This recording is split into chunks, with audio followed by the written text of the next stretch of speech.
Jacque, just to start off, I mean, pretty back and forth game the first half, and then you guys have that offensive explosion in the third quarters. What kind of changed for you guys there?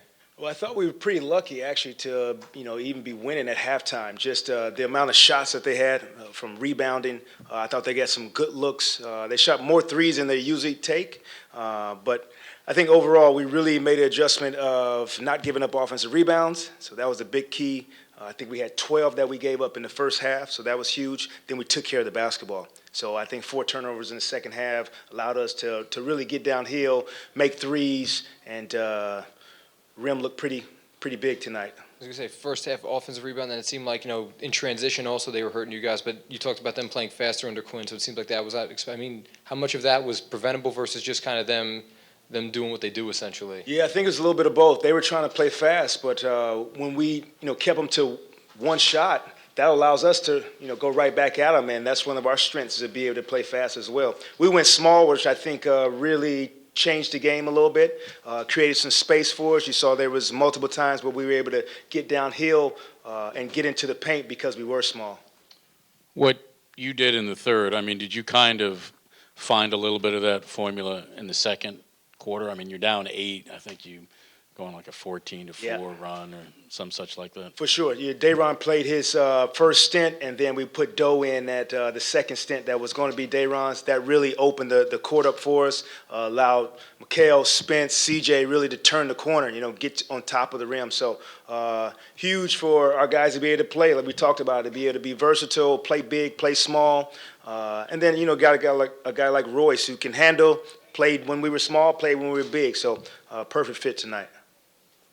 Coach, when you look at Mikal Bridges and just the 42 points, at this point, do you get to a point where you're shocked, or just talk about like just how impressive he gets game by game, and what stands out just to you? I see him, at shoot-around. I see him on days off. I see how he takes care of his body. I see him do film work. So you expect it in the sense he's done the work, and so you can live with the results. And I think he's just gaining more confidence with our group. I think our group is starting to understand when he's going to look for a shot, where those shots are coming from. We put in some sets to kind of help that a little bit. Our spacing has been good, but you give it credit to the athlete. He's delivering.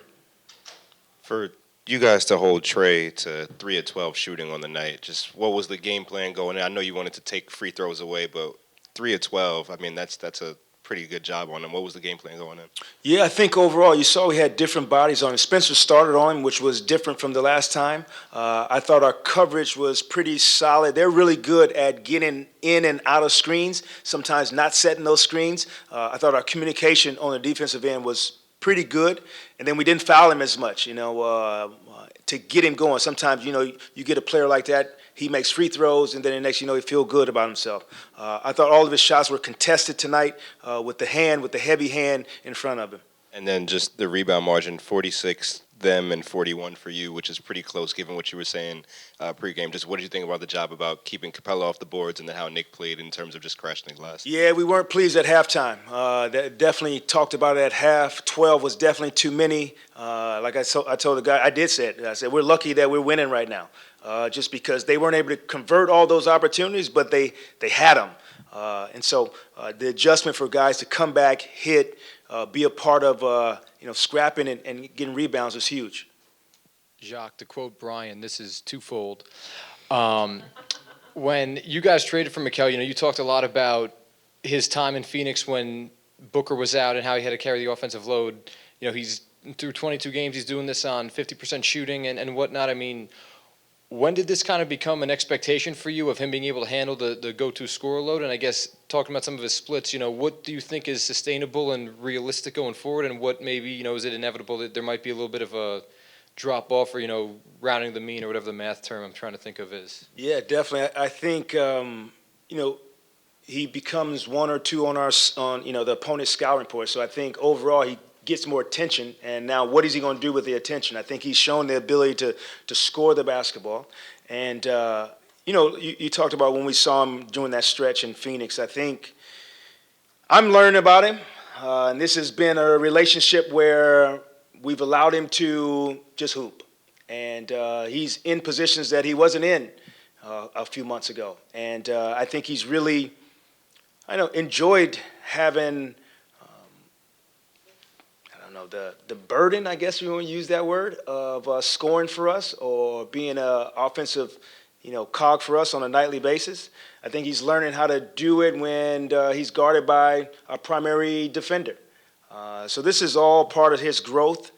He puts in the work. He's present all the time, and he pours his soul into the team.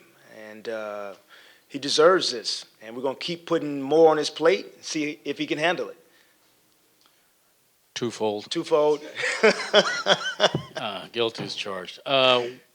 When you were talking about Day-Day, what was it that you, I guess, saw from his minutes that they were giving him trouble with that you said, all right, let's try DFS in that spot?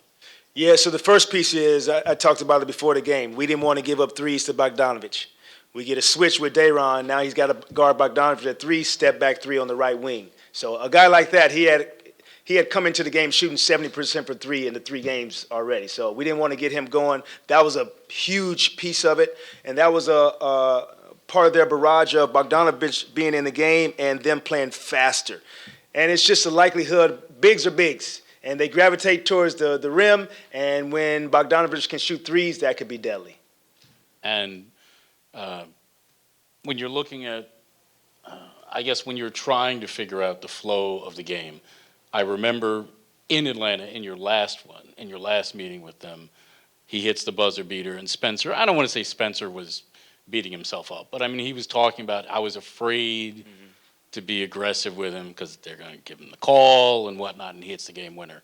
Were there things that you learned from that game about just how aggressive you have to be with Trey? And if you're going to make a mistake, be over-aggressive, not be too lax with it. Yeah, I think that was a part of Spencer's start on him tonight. Spencer is, and I keep using it, has the IQ to adjust from game to game and what's needed and how the referee's going to call things, what Trey can get away with, what he can get away with. So that was a big part of the way we started. So Spencer was extremely solid. And I don't know, it's some nuance to guarding him, which way he likes to go, what moves he considers his go-to moves. So I think we were more locked into what those look like, and then making him finish at the rim over length. So the combination of all those things and Spencer taking the challenge was good for us. Thanks, Jimmy. All right, guys.